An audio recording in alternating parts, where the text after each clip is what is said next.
Good evening बच्चों।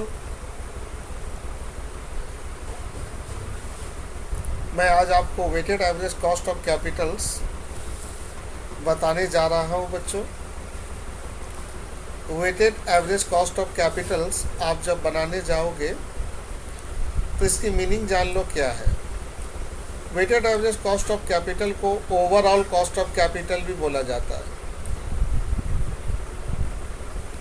Weighted average cost of capital को overall cost of capital भी बोला जाता है, जिसके अंदर cost of debt capitals plus cost of equity capital plus cost of preference share capital तीनों उसके अंदर शामिल होते हैं। तीनों इसके अंदर शामिल होते हैं, उसे कहते हैं weighted average cost of capital. यानी कि इसके अंदर खाली इक्विटी कैपिटल नहीं होगा, प्रेफरेंस नहीं होगा, डेट नहीं होगा, इसके अंदर तीनों शामिल होंगे। पॉइंट 2 बच्चों, इसको निकालने की टेक्निक क्या है? इसको निकालने की दो मेथड है, एक है बुक वैल्यू और एक है मार्केट वैल्यू। यानी कि एक है बुक वैल्यू और एक है मार्केट वैल्यू। एग्जाम में जब भी आएगा ना weighted average cost of capital, तो आपको क्या करना होगा मालूम बच्चों? आपको देखना होगा कि आखिर वो किससे, कौन वैल्यू से निकालने बोल रहा, बुक वैल्यू या मार्केट वैल्यू। वो जिससे बोलेगा आप निकाल दीजिए। अगर क्वेश्चन साइलेंट है तो हमेशा बुक वैल्यू से निकाल देना। तो आज के टॉपिक में हम लोग weighted average cost of capital निकालना सीखेंगे। और ये weighted average cost of capital निकालना जो हम सीखेंगे वो दो तरीके से निकालेंगे, बुक वैल्यू और market value. Weighted average cost of capital के अंदर हमें कॉस्ट ऑफ डेट कैपिटल भी चाहिए, कॉस्ट ऑफ प्रेफरेंस शेयर भी चाहिए और कॉस्ट ऑफ इक्विटी भी चाहिए। तो हम चलते हैं सॉल्व के तरफ।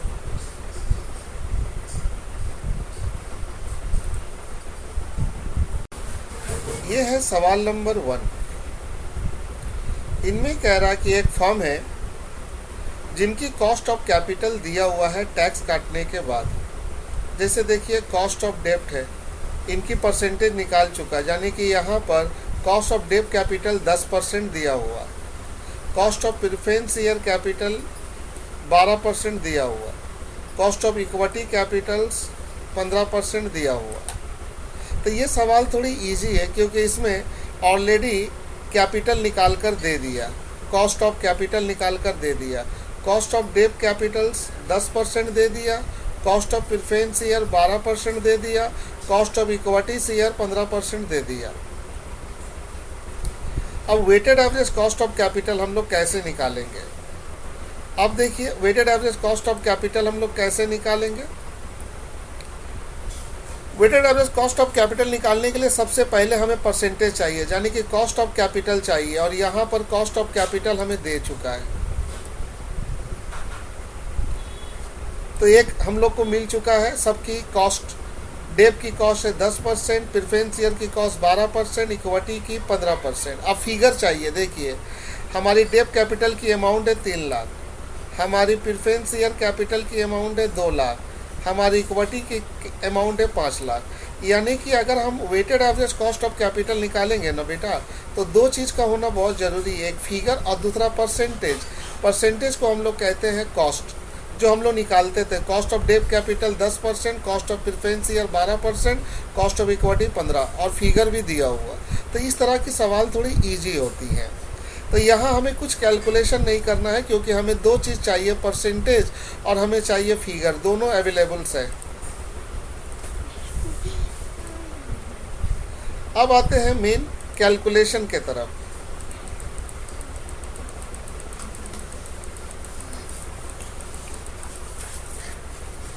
अब देखिए थोड़ी ध्यान से, मैंने एक स्टेटमेंट आना जिसपे लिखा मैंने weighted average cost of capital, book value, क्योंकि यहाँ पर कुछ बोला नहीं है तो बुक वैल्यू। डेट कैपिटल का अमाउंट दिया हुआ था बेटे 3 लाख, प्रेफरेंस शेयर कैपिटल का अमाउंट 2 लाख दिया हुआ था, इक्विटी शेयर कैपिटल का अमाउंट 5 लाख दिया हुआ।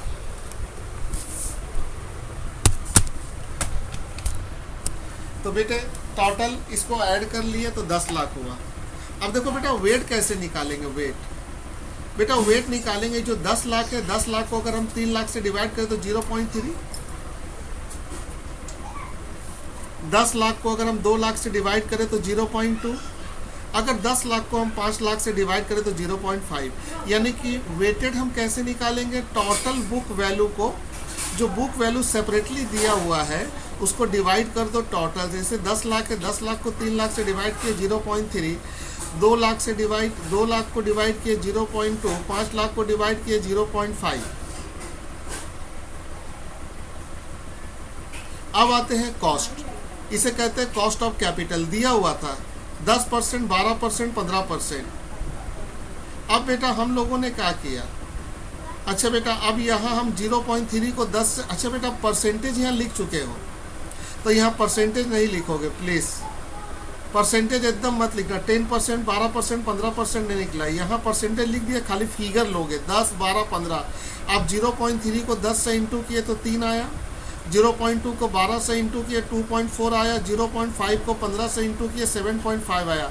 इसको बेटा जो जोड़े ना बेटा, ये जो 12.5 है इसी को कहते हैं weighted average cost of capital. देखो ये आंसर में दे दिया, weighted average cost of capital using book value as a weight 12.5%। अब देखो 12.5% में सभी का वेट शामिल हो गया। डेप का 3 आया, प्रेफरेंस का 2.4 आया और इक्विटी का 7.5 आया। एक बार मैं इसको रिपीट कर दूं बेटे,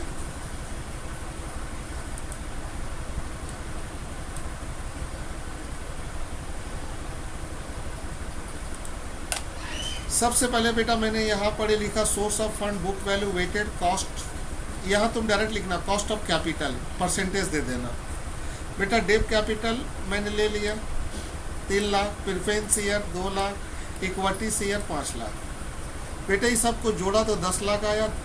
वेट निकालना बेटा, वेट मतलब डिवाइड करो, 10 लाख को 3 लाख से डिवाइड करो 0.3, 10 लाख को 2 लाख से डिवाइड करो 0.2, 10 लाख को 5 लाख से डिवाइड करो 0.5। अब बेटा आएगा cost of capital. Cost of capital दिया हुआ था 10%, 12% और 15%। परसेंटेज नहीं लिखना, परसेंटेज का साइन खाली दे देना, फिगर ले लेना। और वेटेड कॉस्ट कैसे निकालोगे, 3 इंटू 4, ये इसको इंटू करो। 0.3 को 10 से इंटू करो 3, 0.2 को 12 से इंटू करो 2.4, 0.5 को 15 से इंटू करो 7.5। ये जो आया 12.9, ये आया weighted average cost of capital. तो ये सवाल क्लियर हो गया बेटा।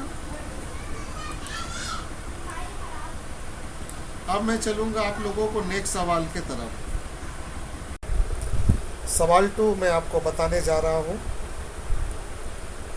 सवाल 2 में आपको weighted average cost of capital निकालने के लिए कह रहा है। इक्विटी शेयर 5 लाख है बच्चों, डिवेंचर 4 लाख है, प्रेफरेंस शेयर 3 लाख है, रिटर्न अर्निंग 2 लाख है। रिटर्न अर्निंग को कहते हैं reserve and surplus, return earning को कहते हैं reserve and surplus, return earning को कहते हैं reserve and surplus. Reserve and surplus. तो बच्चों इस सवाल में आपके सामने फिगर है पर इसकी कॉस्ट नहीं दी हुई है, तो सबकी कॉस्ट निकालनी पड़ेगी आपको। इक्विटी शेयर दिया हुआ, देखो अर्निंग पर शेयर, ईपीएस 1 रुपया दिया हुआ। Equity share sold in the market at par value, जिस वैल्यू पे है वही वैल्यू पे बिक्री हो जाएगा, यानी कि par value. Corporate tax 30%, corporate tax का मतलब इनकम टैक्स 30%, ये कंपनी देगा और शेयर होल्डर को टैक्स देना पड़ेगा 30%। तो कॉस्ट ऑफ कैपिटल में ना शेयर होल्डर का टैक्स का कोई काम नहीं है, सब काम होगा कॉर्पोरेट टैक्स यानी कि इनकम टैक्स का। तो ये हमारे लिए ज़रूरी नहीं है। हमको 2 टैक्स चाहिए बच्चों, एक कॉर्पोरेट टैक्स और एक चाहिए डिविडेंड टैक्स। तो इसमें जो दिया हुआ शेयर होल्डर टैक्स लायबिलिटीज, इसे हम इग्नोर कर जाएंगे, इसका कोई काम नहीं है। अब बच्चों सबसे पहले निकालते हैं हम लोग cost of equity capital, EPS बटा में एमपी, इसकी दो फार्मूला है, डीपीएस बटा में एमपी और ईपीएस बटा में एमपी। तो यहाँ ईपीएस दिया हुआ 1 रुपये पर शेयर, तो 1 लिए इंटू 100, बटा में लेंगे एमपी, तो एमपी हमारा 5 लाख है। लेकिन हम 5 लाख नहीं ले सकते क्योंकि तो 1 शेयर का दिया हुआ, तो यहाँ एमपी लेंगे 1 शेयर का, तो 1 शेयर यहाँ मतलब यहाँ रेट नहीं दिया हुआ, तो इक्विटी शेयर का जनरली रेट कितना होता है 10। कॉस्ट ऑफ कैपिटल में ना इक्विटी का रेट अगर नहीं दिया रहे तो जनरली 10, डिवेंचर का रेट जनरली क्या मानोगे 100, प्रेफरेंस शेयर का रेट जनरली क्या मानोगे 100, अगर नहीं दे तो।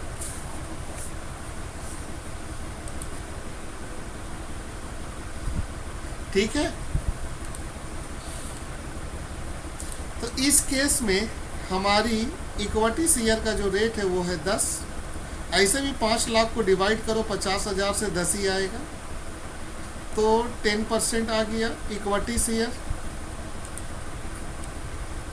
अब डेप्ट का निकालो, डेप्ट आई बटा में एनपी इंटू 100, 1 माइनस टी, यहाँ डायरेक्ट निकाला जा रहा। अब डिटेल निकालोगे, पहले लिखोगे कॉस्ट ऑफ डेप्ट, फिर लिखोगे आई, तो आई मतलब इंटरेस्ट। तो आप चाहो तो डायरेक्ट 4 लाख पे काम कर सकते हो, और आप चाहो तो पर डिवेंचर भी कर सकते हो। तो 4 लाख को 4000 से डिवाइड करोगे तो 100 आएगा, 100 का 6% निकालोगे तो इंटरेस्ट 6 आएगा। और नीचे में कहीं भी नहीं दिया हुआ है कि डिवेंचर का रेट क्या है। अगर डिवेंचर का रेट नहीं दिया हुआ तो इस केस में हम लोग डिवेंचर को पार वैल्यू में मान लेंगे, पार वैल्यू। तो पार वैल्यू डिवेंचर का देखो, 4 लाख को 4000 से डिवाइड करोगे तो रेट आएगा 100। अब देखो यहाँ 1 माइनस टी दे दिया डायरेक्ट। अगर 1 माइनस टी यहाँ डायरेक्ट दे दिया है तो इसका मतलब ये है कि यहाँ डायरेक्ट हम लोग आफ्टर टैक्स निकाल ले, लेकिन तुम ऐसे मत निकालना, तुम इस वाला मत लिखना।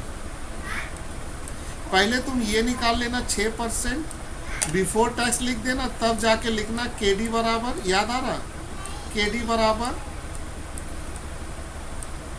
6%, तब जाके लिखना 1 माइनस टी।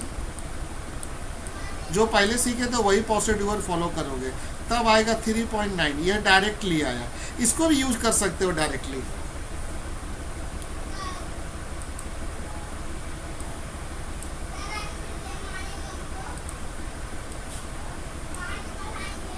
तो यहाँ कॉस्ट ऑफ डेप्ट आ गया 3.9%। अब आते हैं प्रेफरेंस ईयर। प्रेफरेंस ईयर का हम डिविडेंड निकालेंगे।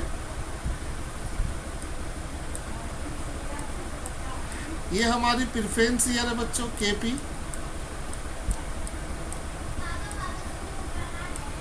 डी बटा में एनपी,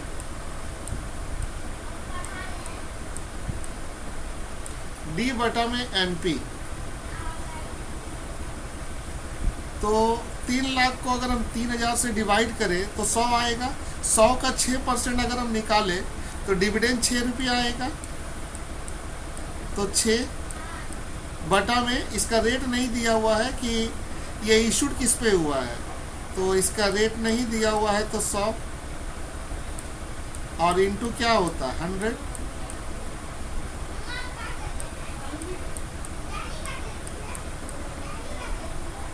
तो 6% आएगा। तो इस जिस बुक से मैंने लिया है वो बुक इसको सॉल्व नहीं किया है, आप लेकिन कर देना हेड बना के। पहले कॉस्ट ऑफ इक्विटी कैपिटल का हेड बना के बनाना, फिर कॉस्ट ऑफ डेट, फिर कॉस्ट ऑफ प्रेफरेंस ईयर, वो भी 6% आएगा। अब आगे आइए,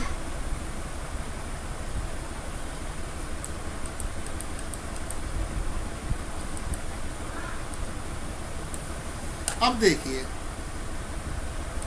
cost of equity capital 5 lakh, debenture 4 lakh, preference year 3 lakh, return earning 2 lakh. अब इसका वेट निकालना है। 14 लाख से डिवाइड किया 0.35, 14 लाख से डिवाइड किया 0.285, 14 लाख से डिवाइड किया 0.214, 14 लाख से डिवाइड किया 0.143। परसेंटेज लिया कॉस्ट ऑफ कैपिटल का, इक्विटी का 10% आया था, डिवेंचर का 3.9 आया था, प्रेफरेंस शेयर का 6। लेकिन रिटर्न अर्निंग का तो मैंने निकाला नहीं। तो रिटर्न अर्निंग एक्चुअली में ये रिजर्व एंड सरप्लस पे हक होता है, इस पे रिटर्न अर्निंग पे राइट होता है इक्विटी शेयर कैपिटल का। तो इक्विटी शेयर कैपिटल का जो परसेंटेज होगा ना, वही परसेंटेज आप लोग किसको दे दोगे, रिटर्न अर्निंग में,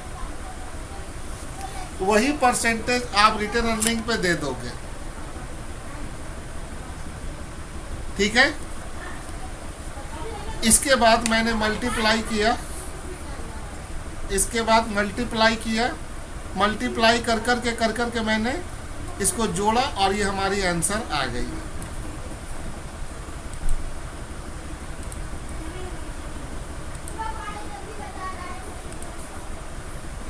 देखो मैंने यहाँ कुछ नोट दे दिया। Cost of equity share capital will be assume the cost of return earning. देखो कॉस्ट ऑफ इक्विटी कैपिटल का जो रेट होगा वो रेट किसका होगा, कॉस्ट ऑफ रिटर्न अर्निंग का। तो आज के बाद कॉस्ट ऑफ कैपिटल का जो रेट होगा ना, कॉस्ट ऑफ इक्विटी कैपिटल का, वही रेट आप किसको दोगे, वही रेट आप दे दोगे रिटर्न अर्निंग को।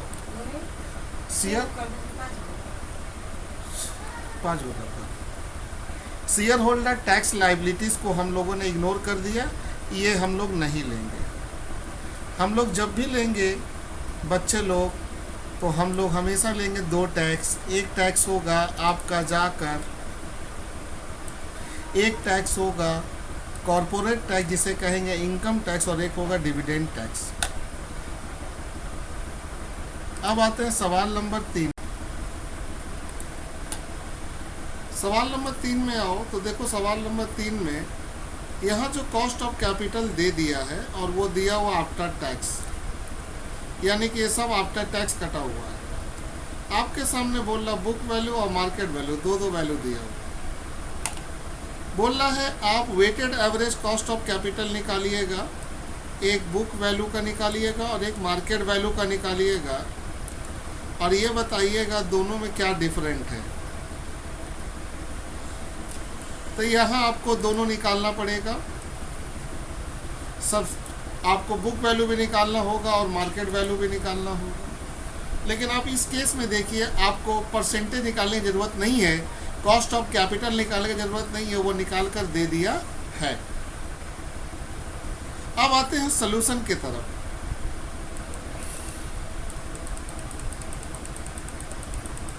तो सबसे पहले हम लोग सॉल्यूशन की बात करते हैं। मैंने लिखा weighted average cost of capital using book value weight. मैंने सोर्स ऑफ फंड लिखा, debt capital 3 lakh book value लिया, प्रेफरेंस शेयर 2 लाख लिया, इक्विटी शेयर 4 लाख लिया, रिटर्न अर्निंग 1 लाख दिया। वेट 10 लाख से मैंने डिवाइड किया, रिजल्ट निकला 10 लाख से 3 लाख को डिवाइड किया, 10 लाख से 2 लाख को, 10 लाख से 4 लाख को, 10 लाख से 1 लाख। अब यहाँ मैंने लिखा कॉस्ट ऑफ कैपिटल, वो भी दिया हुआ है, देखिए आप, देखिए दिया हुआ है यहाँ से यहाँ तक। तो आप डायरेक्ट ले लीजिए,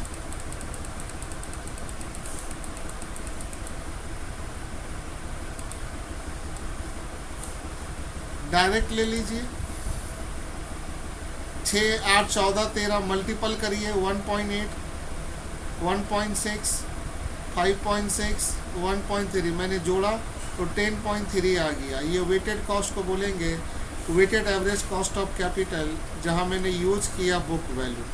आंसर आया 10.3।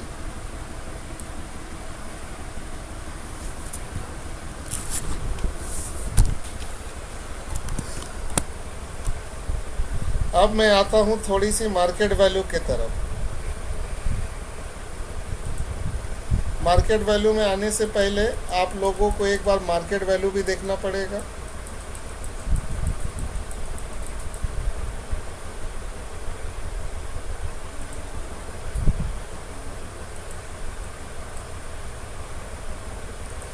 मार्केट वैल्यू देखिए, डेप का दिया हुआ है 2,75,000, प्रेफरेंस शेयर का 2,25,000, रिटर्न अर्निंग का नहीं दिया हुआ। तो मार्केट वैल्यू में रिटर्न अर्निंग का हम लोग को, यानी कि रिजर्व एंड सरप्लस का हम लोगों को मार्केट वैल्यू निकालना पड़ता है हमेशा, ऑलवेज। तो कैसे निकालोगे इस सवाल पे मैं आपको दिखाता हूँ। तो वो बुक वैल्यू कंप्लीट हुई, अब मार्केट वैल्यू में जाता हूँ। ये हमारी मार्केट वैल्यू है, जिसमें मैंने डेप कैपिटल लिया 2,75,000, प्रेफरेंस ईयर कैपिटल लिया 2,25,000, इक्विटी और रिटर्न अर्निंग ये दोनों मार्केट वैल्यू में चेंज हो गया। और ये दोनों ही मार्केट वैल्यू में सबसे इम्पॉर्टेंस है, याद रखना, इक्विटी और रिटर्न अर्निंग। अब सवाल में एक बार देखिए, आपको समझ में आएगा कि किताब में जो दिया हुआ है उसकी हम लोग मार्केट वैल्यू अलग क्यों कर दिए। देखिए एक बार, ये देखिए, डेप कैपिटल का मैंने 2,75,000 लिया, प्रेफरेंस ईयर का मैंने 2,25,000 लिया, लेकिन इक्विटी 7,50,000 है, लेकिन रिटर्न अर्निंग है नहीं। लेकिन आप देखिए यहाँ पर, आप देखिए 2,75,000, 2,25,000 चेंज हुआ इक्विटी और रिटर्न अर्निंग। और यही आपको सीखना है मार्केट वैल्यू में निकालने के लिए। तो बच्चों, आप मार्केट वैल्यू इक्विटी का और मार्केट वैल्यू रिटर्न अर्निंग का कैसे निकालोगे। तो बच्चों, इक्विटी और रिटर्न अर्निंग का मार्केट वैल्यू निकालने का टेक्निक है कि जो इक्विटी कैपिटल का मार्केट वैल्यू दिया रहेगा, वो इक्विटी कैपिटल का जो मार्केट वैल्यू होगा, उस मार्केट वैल्यू को आप रेशियो में बांटोगे, इक्विटी कैपिटल और रिटर्न अर्निंग के रेशियो में बांटोगे। देखो वर्किंग के तरफ देखो, वर्किंग में चलो हम आपको दिखाते हैं कि हम किस तरीके से मार्केट वैल्यू निकाल रहे हैं इक्विटी का और प्रेफरेंस ईयर का। अब इसको नोट डाउन कर सकते हो, बहुत अच्छी वर्किंग है, बार बार करनी पड़ेगी मार्केट वैल्यू के केस में। देखिए, यहाँ टीचर आपसे कहना चाहता है कि मार्केट वैल्यू इक्विटी का 7,50,000 है, और यही 7,50,000 को आपको बांटना पड़ेगा। आपको बांटना पड़ेगा इक्विटी कैपिटल में और रिटर्न अर्निंग में। तो आपके माइंड में क्वेश्चन उठेगा, सर इक्विटी कैपिटल का तो मार्केट वैल्यू 7,50,000 दिया हुआ है, तो सर फिर इक्विटी कैपिटल रिटर्न अर्निंग में क्यों बांटोगे। तो आंसर हम कह दें कि जो इक्विटी कैपिटल का जो मार्केट वैल्यू होता है ना बेटा, उसमें रिजर्व एंड सरप्लस शामिल होता है, इसीलिए बेटा इसको बांटा जाता है रेशियो से। तो इक्विटी कैपिटल जो दिया रहेगा मार्केट वैल्यू, उसको original equity capital return earning के रेशियो से बांटोगे। तो देखो, इक्विटी कैपिटल का बुक वैल्यू का रेशियो 4 लाख था और 1 लाख था, आप देख सकते हो। देखो, इक्विटी कैपिटल का 4 लाख और रिटर्न अर्निंग का 1 लाख, रेशियो 4:1। इस 4:1 में हमने बांटा।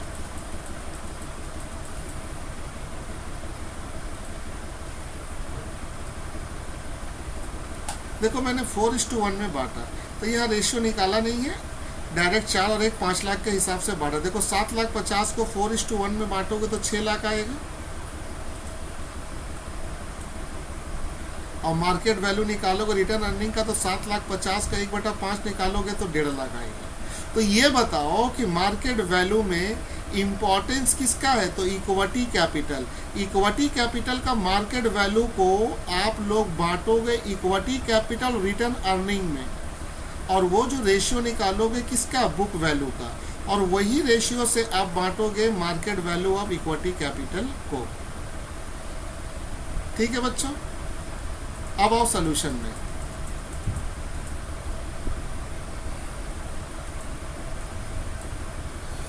बच्चों देखो, वेट आप निकालना जानते हो, 12,50,000 है। 12,50,000 से 2,75,000 को डिवाइड किया 0.22 आया। 12,50,000 को 2,25,000 से डिवाइड किया 0.18 आया। 12 लाख को 6 लाख से डिवाइड किया 0.48 आया। 12,50,000 को 1,50,000 से डिवाइड किया 0.12 आया। परसेंटेज दिया हुआ था और इस परसेंटेज को आपने यूज़ कर लिया। अच्छा बच्चा, यहाँ पर प्रेफरेंस ईयर 13% दे दिया है, नहीं देता ना बेटे तो यही वाला 6% आप लेते। मैं जो बोल रहा हूँ मेरी बात सुनो, रिटर्न अर्निंग में रिटर्न अर्निंग में कभी परसेंटेज नहीं दे तो कौन सा लोगे बोलो तो, सॉरी कौन सा लोगे, इक्विटी वाला ही लोगे। इक्विटी है 14%, तो 14 वाला ही यहाँ आएगा, लेकिन यहाँ सवाल में दे चुका है। और देखो देखो सवाल में यहाँ दे चुका है 13,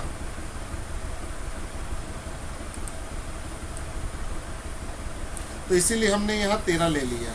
लेकिन अगर नहीं दिया रहता तो आप जो इक्विटी में दिया हुआ वही ले लोगे।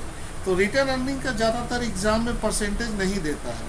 अगर नहीं दे तो आप क्या करोगे, जो इक्विटी कैपिटल का निकलेगा वही ले लोगे रिटर्न अर्निंग में। तो यहाँ 13 था तो मैंने ले लिया, अगर 13 नहीं होता तो मैं 14 ले लेता। तो बच्चों इसके बाद मैंने सोल्यूशन किया तो हमारा weighted average cost of capital 11.04 आ गया। अब मैं आपको लेके चलूंगा नेक्स्ट। सवाल नंबर 4। सवाल नंबर 4 में बुक वैल्यू और मार्केट वैल्यू दोनों है, तो आपको दोनों निकालना पड़ेगा। अच्छा, यहाँ 3 तो कंपोनेंट है, इक्विटी, प्रेफरेंस और डिवेंचर। लेकिन इस केस में देखिए तीनों का वैल्यू दिया हुआ लेकिन परसेंटेज नहीं है, कॉस्ट ऑफ कैपिटल नहीं है, तो वो निकालना पड़ेगा आपको।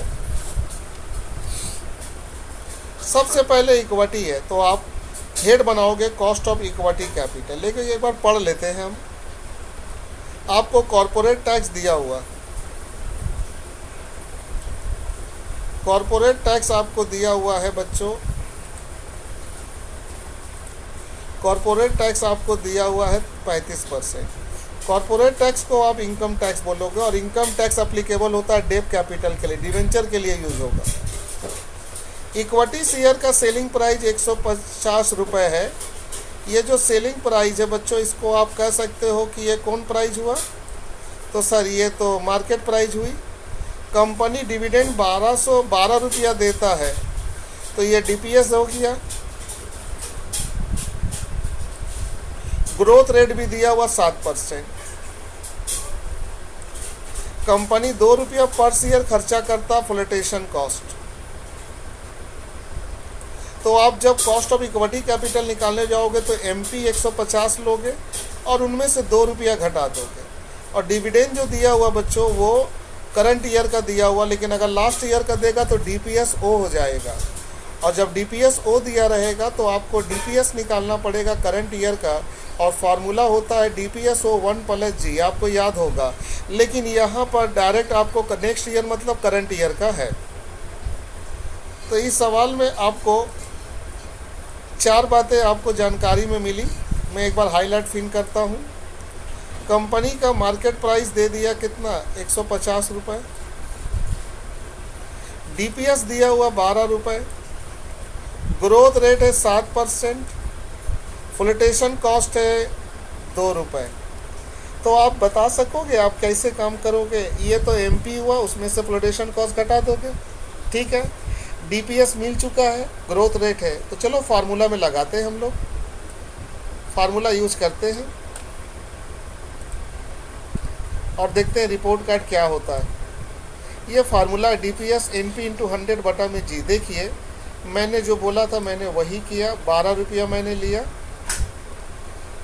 डीपीएस, और ये मेरा मार्केट प्राइस था, उसमें से फ्लोटेशन कॉस्ट मैंने घटाया और ग्रोथ रेट 60% था, तो आप जोड़ा तो मैंने आया आपके सामने 15.11%।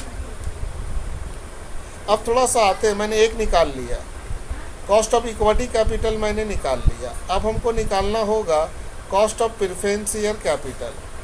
तो cost of preference share capital अगर आपको निकालना है तो उसके लिए एक बार इसके बारे में पढ़ लीजिए कि क्या स्टोरी है भाई कॉस्ट ऑफ प्रेफरेंस शेयर की। 2 नंबर में है कॉस्ट ऑफ प्रेफरेंस शेयर बच्चों, 11% है, फेस वैल्यू 100 है, आप बेचोगे 120 रुपये में, तो ये हो जाएगा एनपी, क्योंकि प्रेफरेंस शेयर को बेचकर 120 रुपया मिलेगा। कंपनी 4 रुपया देगा अंडर राइटिंग कमीशन, ये फ्लोटेशन कॉस्ट हुआ, तो 120 में से 4 घटा दोगे तो एनपी आ जाएगा। और 11% प्रेफरेंस शेयर का रेट है, फेस वैल्यू है 100, तो 100 का अगर 11% निकालोगे तो डी आ जाएगा, डिविडेंड आ जाएगा। तो चलो आओ फार्मूला की तरफ। अच्छा हाँ, प्रेफरेंस ईयर और डिवेंचर में दो बातें होती है, बिफोर रिडम्पशन, आफ्टर रिडम्पशन। यहाँ पर ही नंबर ऑफ ईयर नहीं है तो बिफोर रिडम्पशन लगेगा। तो हम देखते हैं कि क्या फार्मूला में यूज हुआ है। एक बार फिर देखिए, 11% प्रेफरेंस ईयर है, 100 रुपये है रेट ओरिजिनल, मार्केट में बेचूंगा तो 120 रुपया मिलेंगी। कंपनी बोल रहा है 4 रुपया पर शेयर अंडर राइटिंग कमीशन देना होगा, तो आप मार्का करो कि 120 में से under writing commission flotation cost है, तो 120 में से 4 रुपया हटा दोगे और डिविडेंड 100 पे निकाल लोगे। आओ देखता हूँ। हाँ ठीक है, ये है कॉस्ट ऑफ प्रेफरेंस शेयर।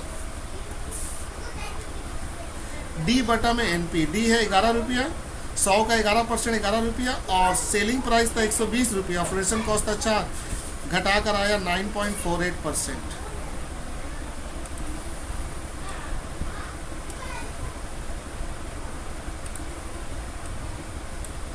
अब हम लोग चलते हैं आगे की तरफ। आगे है कॉस्ट ऑफ डिवेंचर, आगे है कॉस्ट ऑफ डिवेंचर। तो कॉस्ट ऑफ डिवेंचर एक बार पढ़ लिया जाए। क्या है cost of debenture? Cost of debenture में कंपनी बोल रहा है कि मैं डिवेंचर बेचूंगा 10 साल के लिए। भाई ये जो नंबर ऑफ ईयर आया ना भाई, ये हो गया आफ्टर रिडम्पशन, जिसकी फेस वैल्यू है 500 रुपये और इंटरेस्ट रेट है 9%। तो यहाँ इंटरेस्ट आप 500 पे निकालोगे।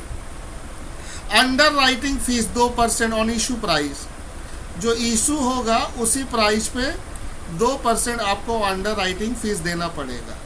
तो ये फ्लोटेशन कॉस्ट हो गया। तो इस सवाल में एक बार मार्का करो आप कि जब कोई डिवेंचर बिफोर रिडम्पशन और आफ्टर रिडम्पशन की बात करता हूँ, आफ्टर रिडम्पशन अगर हो तो वहाँ दो प्राइस आती हैं। एक आती है नेट प्रोसीड इशूड प्राइस और एक आती है रिडीमेबल वैल्यू। तो इस केस में रिडीमेबल वैल्यू नहीं दिया हुआ तो फेस वैल्यू मान लोगे, और इशूड प्राइस भी नहीं दिया हुआ तो क्या मान लोगे? Face value. आओ और फार्मूला यूज करते हैं।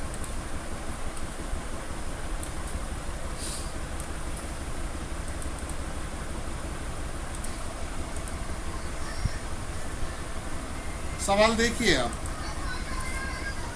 ये कॉस्ट ऑफ डिवेंचर का फार्मूला है। इसमें डायरेक्ट 1 माइनस टी कर दिया, आप नहीं करोगे। आप पहले निकालोगे बिफोर टैक्स, तब जाके निकालोगे आफ्टर टैक्स। आई 1/n RB माइनस NP, ये फार्मूला आपको याद होगा। आई का मतलब यहाँ शो नहीं किया, आप डिटेल दिखाओगे प्लीज।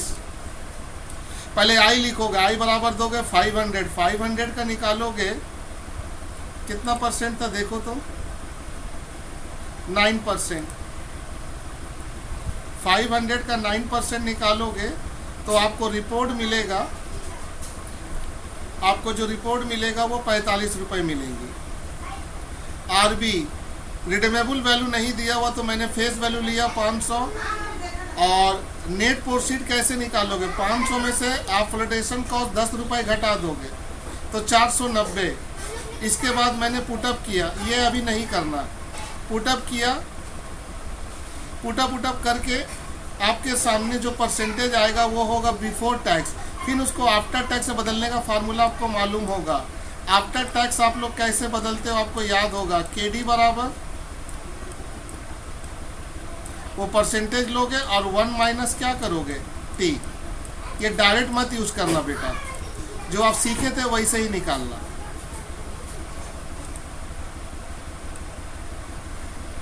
अब आपके पास सभी परसेंटेज आ गया। अब इसको आप फार्मूला में पुटअप करो। पहले बेटा वेटेड निकाल लो। पहले बेटा वेटेड निकाल लो। देखो ये पहले हम लोग बुक वैल्यू निकालते हैं। इक्विटी शेयर मेरे पास है,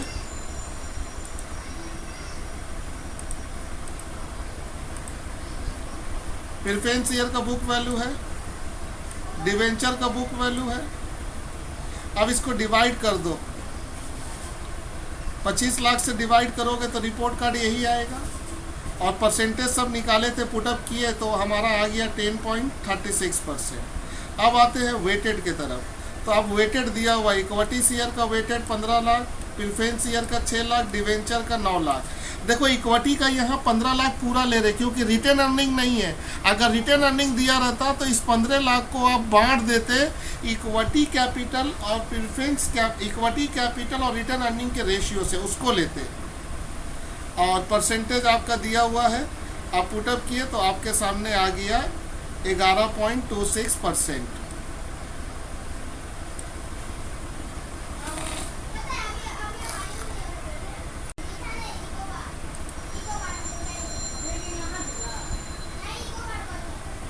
weighted average cost of capital निकालने बोल रहा, बुक वैल्यू और मार्केट वैल्यू। इक्विटी, प्रेफरेंस और डिवेंचर।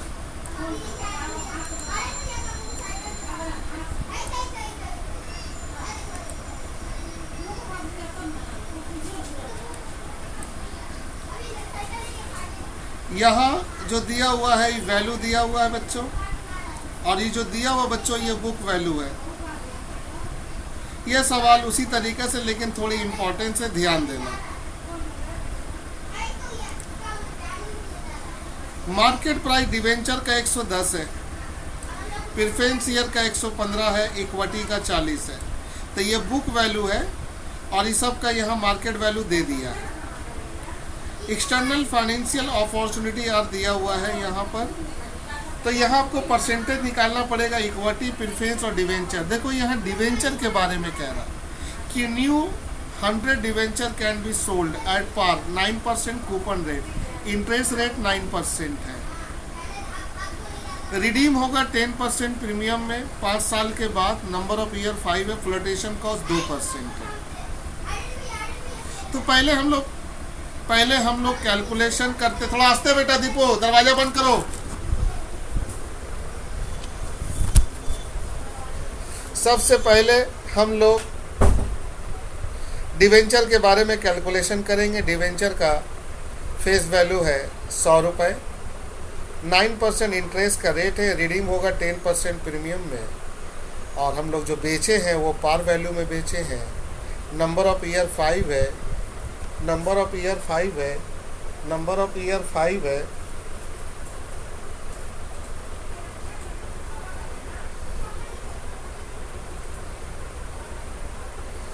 नंबर ऑफ ईयर 5 है, फ्लोटेशन कॉस्ट 2%। तो पहले हम लोग, और रेट ऑफ टैक्स है 40%। तो पहले हम लोग डिवेंचर कैलकुलेट कर लेते हैं।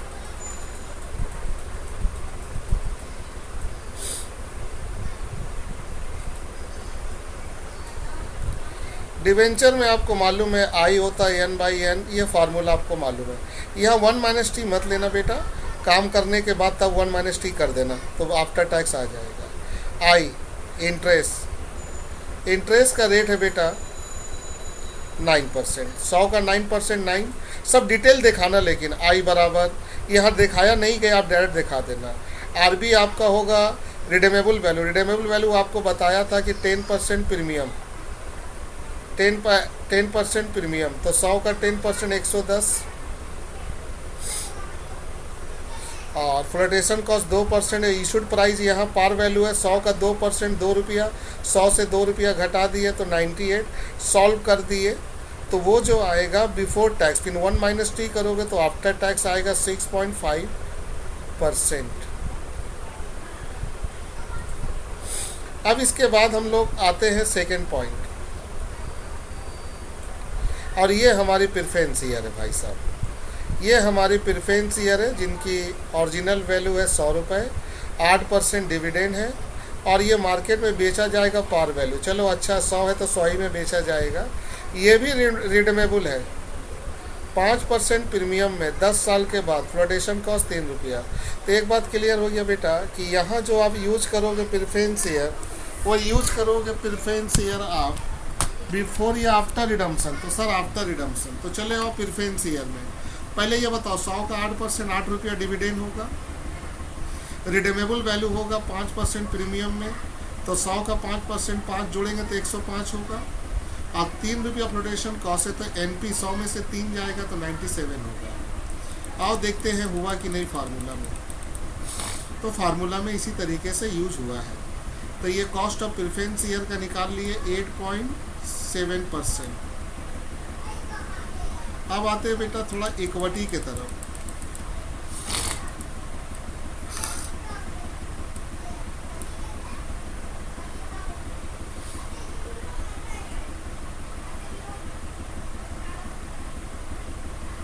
इक्विटी में देखो, इक्विटी शेयर है 10 रुपये, ये ओरिजिनल रेट है। इसको आप बेचोगे 35 रुपये मिलेगा, ये हो गया मार्केट प्राइस 35। फ्लोटेशन कॉस्ट 2% बोल रहा इशूड प्राइस, तो 10 पे मत निकालना, 35 पे निकालो। डिविडेंड दिया हुआ 20%, तो 10 का 20% 2 रुपया डिविडेंड। ग्रोथ रेट है 8%।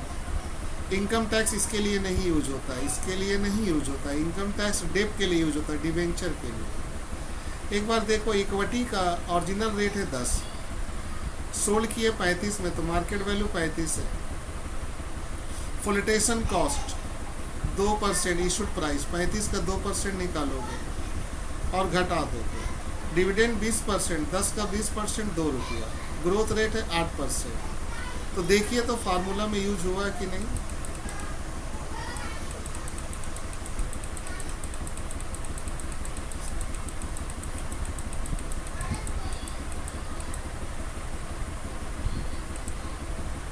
बच्चे यूज हुआ है।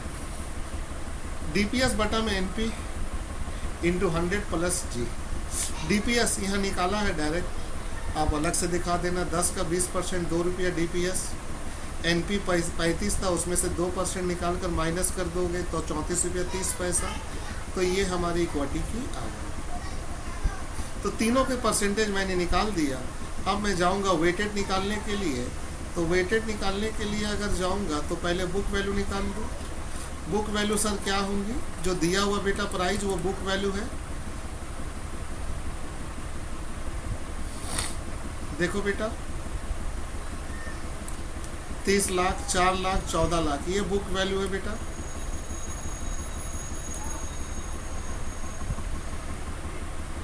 तीस लाख, 4 लाख, 14 लाख, 48 से डिवाइड कर दिया बेटा। और कॉस्ट दिया हुआ था बेटा, निकाला था मैंने, ये हमारी 11.29% आ गया बेटा। ये weighted average cost of capital आ गया बुक वैल्यू से।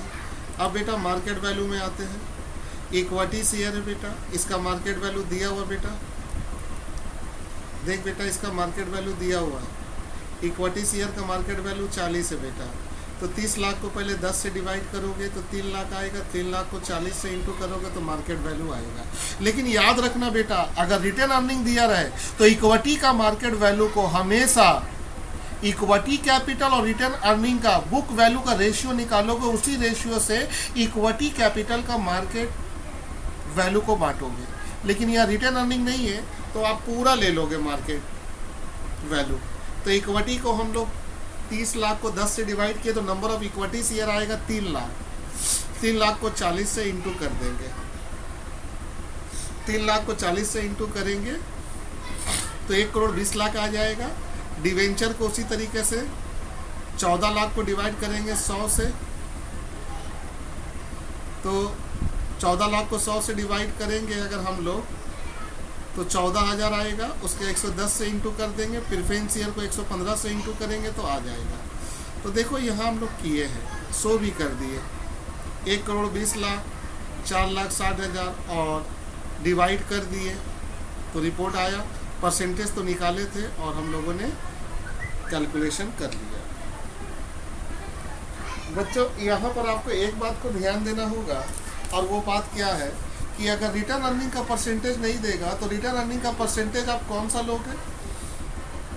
इक्विटी कैपिटल का जो परसेंटेज होगा वही वाली परसेंटेज को ट्रांसफर कर दोगे रिटर्न अर्निंग में।